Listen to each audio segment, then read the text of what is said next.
This week on the Bioneers, Revolution from the Heart of Nature. Contrary to the myth in our culture that we separated individual, aggressive, competitive creatures, we're actually wired for empathy, wired for connection, wired for love, wired for compassion. I'm Neil Harvey. Please join us for Inner Resilience with Dr. Gabor Maté on the Bioneers, Revolution from the Heart of Nature. In nature, said the iconic naturalist John Muir, everything is hitched to everything else. Yet we've organized our societies and our thinking in compartments as though we were not connected in the real world or inside ourselves. These kinds of connections are especially apparent in issues of human health.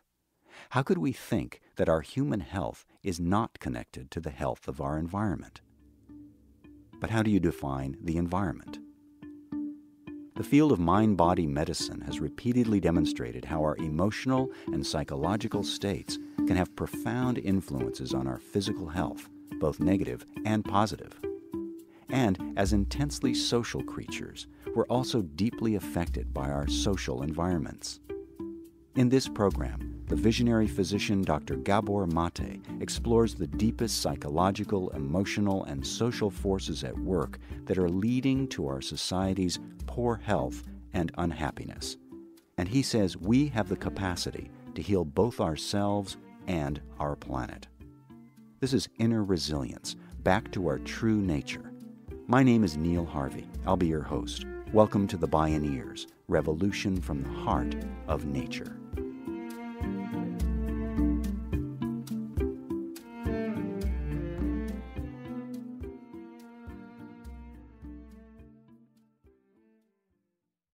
The Buddha said 2,500 years ago, he talked about the interconnection of everything, what he called the interconnected co-arising, interdependent co-arising of phenomena.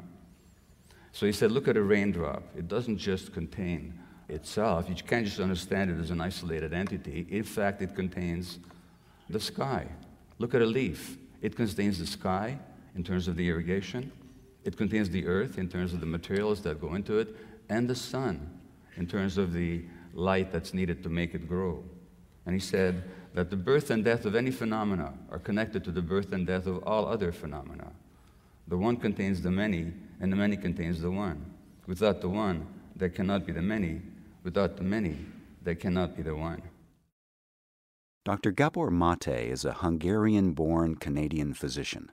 His holistic approach seeks to understand the broader social, cultural, and spiritual contexts in which human disease and disorders arise. His internationally best-selling books include In the Realm of Hungry Ghosts, Close Encounters with Addiction, and Scattered Minds, a new look at the origins and healing of attention deficit disorder. Dr. Maté points to the sorry state of public health as a blaring distress signal that something is terribly wrong. When we look around this society and from the perspective of health, what do we see? We see that 50% of adults in this society, which considers itself the most successful society in the history of the world, actually suffers of some chronic illness, heart disease, high blood pressure, cancer, autoimmune disease, whatever it happens to be. 50% of adolescents today are now said to meet the diagnostic criteria for one or another mental health condition. Dr. Maté reports that there are 3.5 million children in the U.S. who are receiving stimulant medications for ADHD. 500,000 children are on antipsychotic medications, not because they have psychosis, but because they are upset and their behaviors are problematic. He sees this as a massive, dangerous experiment. Clearly, we're in a public health crisis. Dr. Maté believes that the root problem is that society's values are upside down. So when I talk about the toxic culture that a materialistic society offers its members, what am I referring to? Well, materialism is really a system of belief or behavior which considers material things, and particularly the control and possession of material things, is more important than human values such as connection, love, or spiritual values such as recognizing the unity of everything. And that's the kind of culture we live in.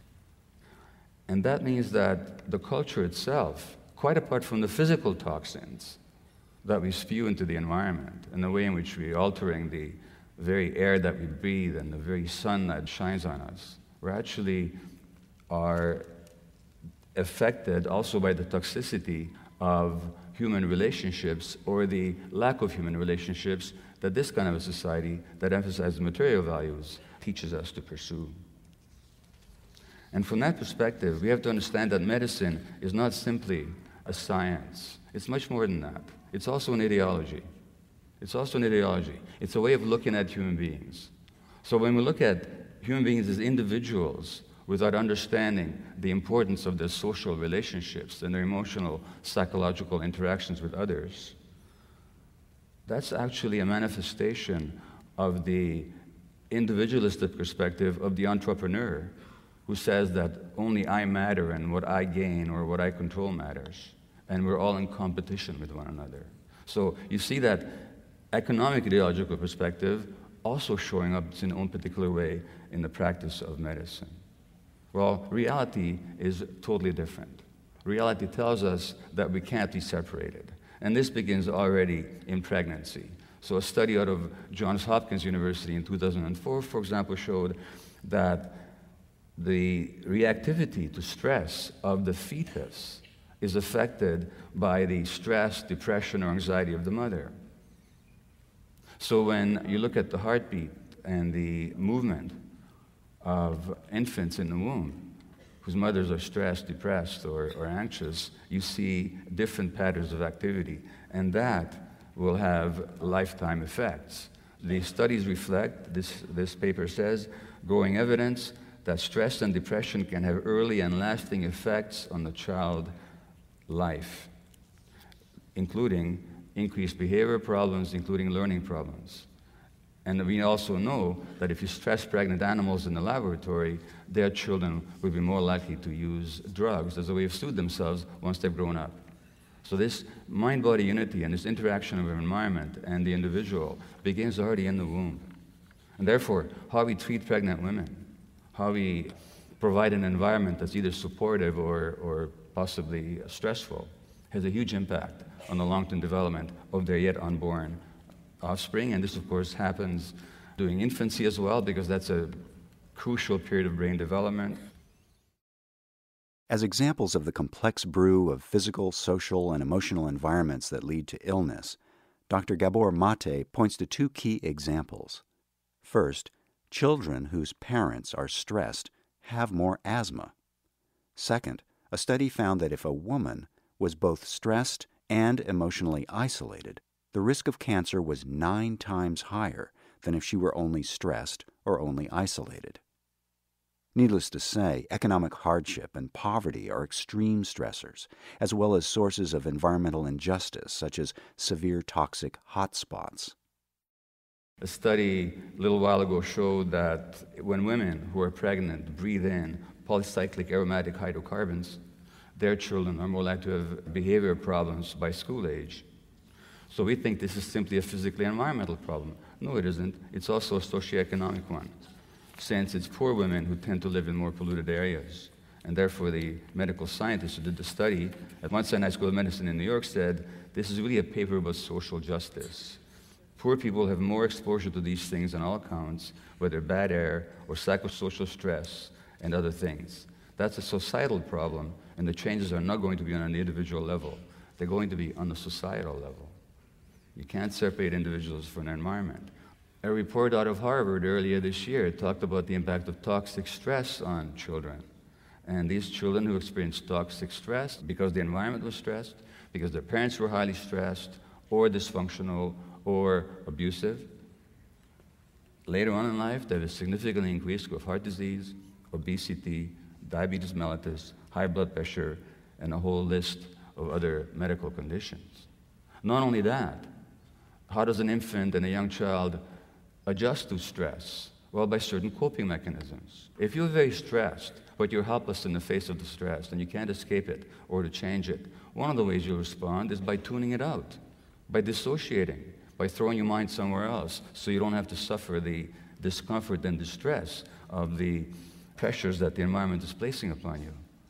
But if you're doing that when you're 1 or 2 years old and your brain is developing, then tuning up becomes wired into your brain. And guess what? 8 years later, they're going to diagnose you with ADHD and give you medications.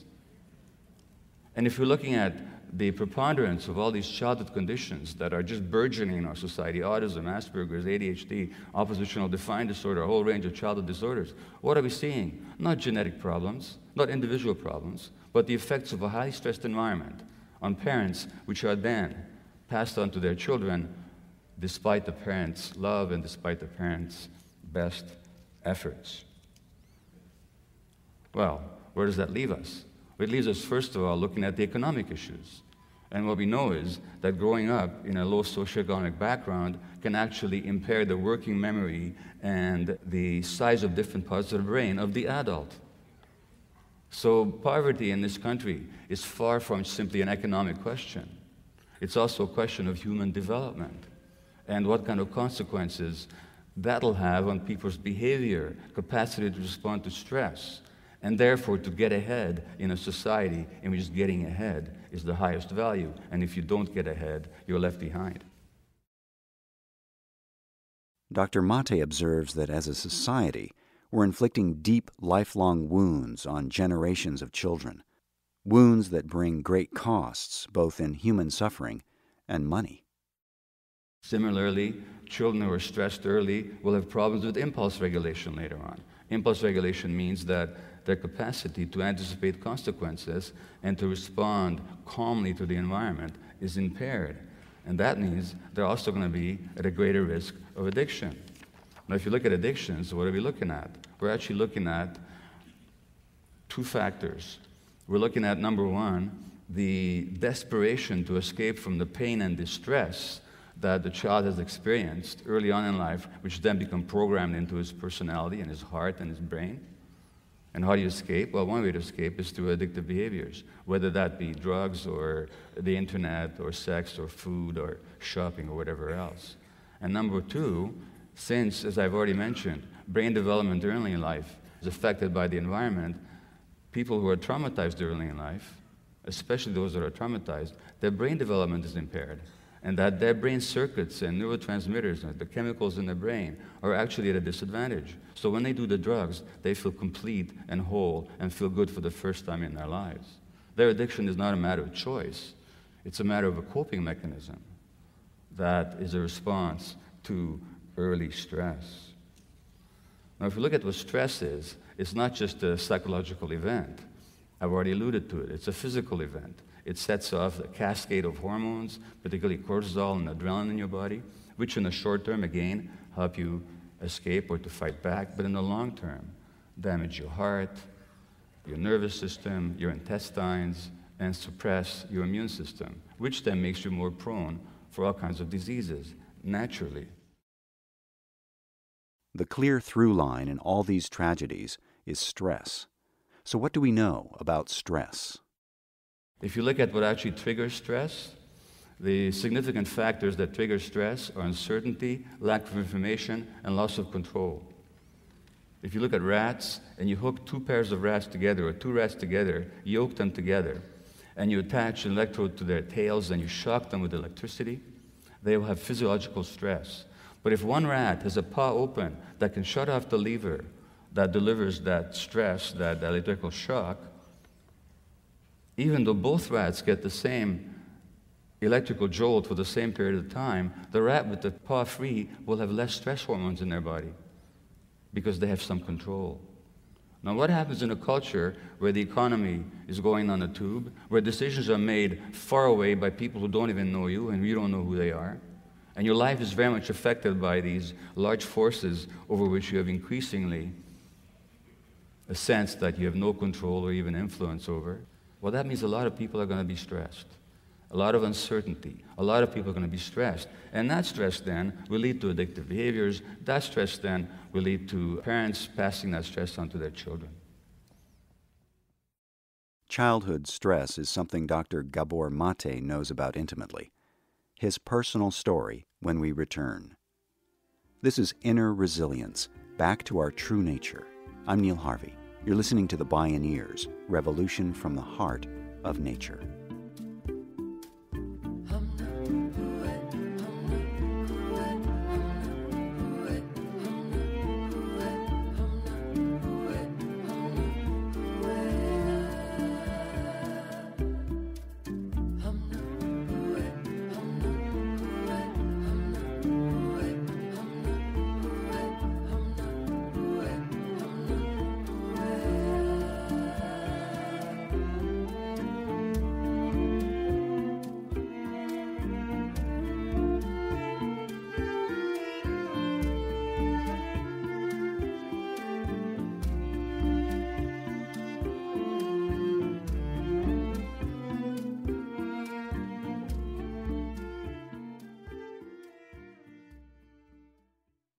To explore all available Bioneers radio shows and video programming, please visit media.bioneers.org.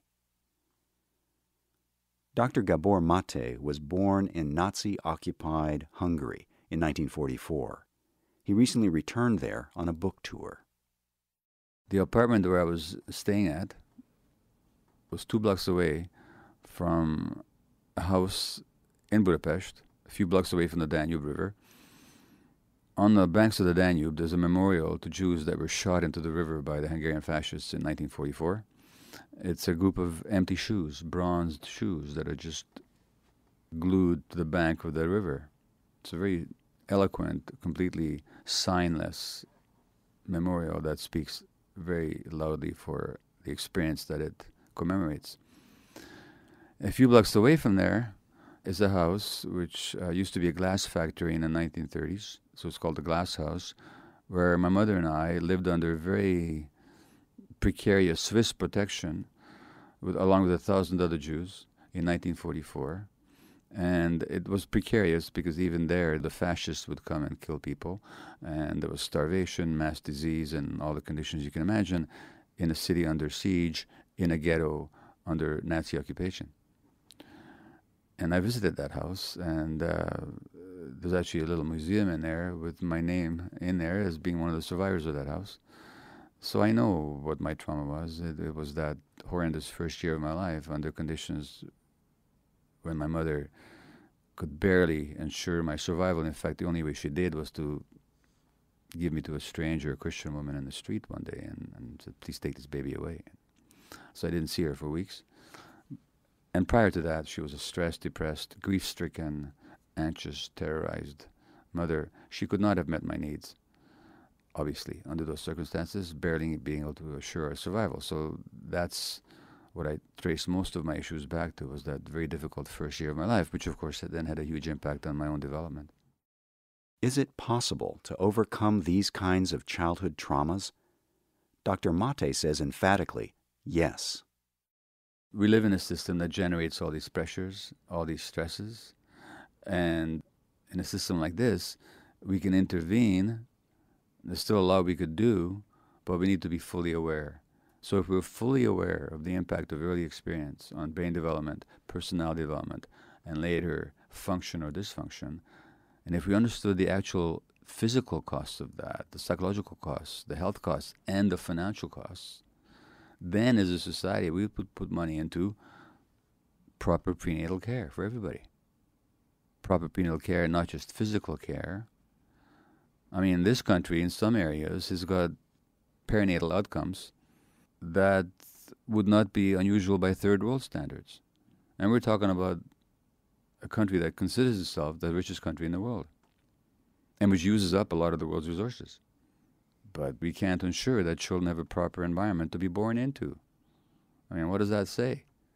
So, if we understood the implications of all that, we provide good prenatal support, good perinatal care, support for mothers and fathers to be with their children. There are some countries that provide paternity leave. The United States does not even provide maternity leave. 6 weeks, I understood, is the average in this country. The child needs that mother to be around for at least 1.5 years, 2 years. And I'd go beyond that. When I say the mother, a mothering parent, a nurturing, mothering adult in a child's life. So if we understood the implications of all this, there's much we could do, even in this system, to intervene upstream to prevent all these problems downstream. Dr. Maté suggests that our stress comes from several forms of alienation, starting with our disconnection from nature. And we can see what happens to kids when you put them back in touch with nature, how they blossom, how they actually come alive, how vital they become. Once they've given up their cell phones for a while and all that, and when you actually think about human evolution, it took place in nature. Civilization, which is to say the movement of people into cities, is a very recent phenomenon in human evolution. I mean, if you think of millions of years of evolution that got us to this point, we talked about the evolution of the human species itself, a few tens of thousands of years. For almost all that time, until really a blink of an eyelash, a couple of thousand years of history, we were completely connected with nature. And that connection is what allowed us to survive. So it goes contrary to our nature to be disconnected from nature. And you can't violate your own true nature without being hurt by that violation. Next comes our alienation from other people. Today we have less intimacy, less trust, and less direct human relationship altogether, exacerbated by digital technology and virtual friendships. Dr. Maté also sees widespread estrangement from our daily work. A lot of people no longer do work that has any meaning to them. And since human beings are productive creatures, we really are created in the image of God. We're meant to create. When we do work that's not creative, that doesn't reflect who we are, that imposes depression, anxiety, a sense of meaninglessness. And when we have a sense of meaninglessness, we'll want to substitute that sense of meaninglessness or that sense of meaning that we've lost by all kinds of other activities, and then we get all hung up on how we look, or how people feel about us, what we can obtain, what we can possess, what successes we can achieve. In other words, all the false substitutes which cannot possibly compensate us for the lack of genuine meaning. And of course, what this society does, it sells us a lot of products that substitute for that loss of meaning. In fact, much of the economy is based on a loss of meaning in our culture. And then we become alienated from ourselves, we shut down our gut feelings, and our gut feelings are not luxuries, you know. They tell us what is right and what is wrong. They tell us what is dangerous and what is friendly. They tell us what is safe and what is dangerous. And they tell us what is true and what is false. So when we're alienated from our gut feelings, we no longer have a sense of reality, no longer have a sense of truth. Well, the good news is that human beings can regain their sense of connection to themselves, just as we can regain our sense of connection to our nature. As one way to regain connection to ourselves, Dr. Maté recommends and uses mindfulness practices, such as meditation. It really is a matter of consciousness, of how aware we are, of how connected we are to ourselves. And again, for me, when I can stay connected to myself, when I have the practice, which in my case must include some mindful awareness practice, and when I don't do that for a while, everything starts going downhill. When I maintain it, I can stay much more resilient. So it takes practice, it takes daily effort, it takes attention. And as long as we give that to ourselves, because again, that goes back to what we said in the beginning. What children need is attuned attention. That's what adults also need. In this case, we can give it to ourselves. And when we don't, we're like a lost child. And I can certainly get that way. Others may find mindfulness practice through connecting with nature. Some people might find it through yoga, the art of Japanese flower arrangement, I don't know, whatever it takes, but something that keeps you connected to yourself. In other words, you can't just keep doing the daily grind and having all the focus on the outside and not expect to get burnt out. Well, the good news is that we can regain a connection to ourselves. And empathy, which is a genuine human quality, is in us. We're actually wired for empathy. That's our nature as human beings. So contrary to the myth in our culture that we're separated, individual, aggressive, competitive creatures, we're actually wired for empathy, wired for connection, wired for love, wired for compassion. So really, to move forward, all we have to do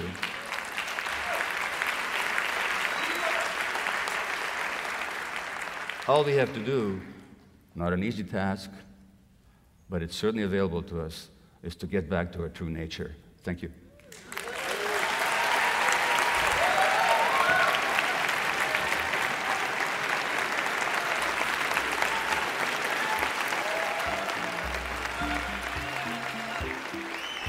Dr. Gabor Maté. Inner resilience. Back to our true nature.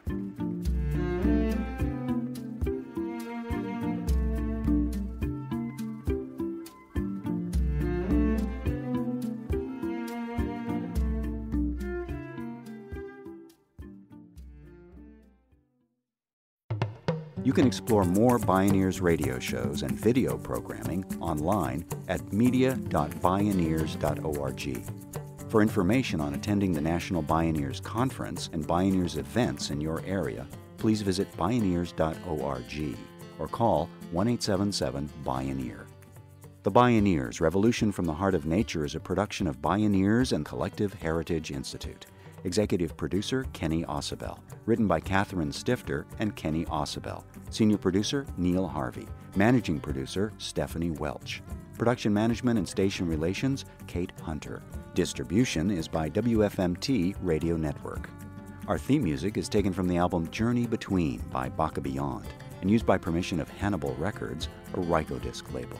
Additional music was made available by Jamie Sieber at jamiesieber.com. That's JAMISIEBER.com. For more music information, please visit media.bioneers.org.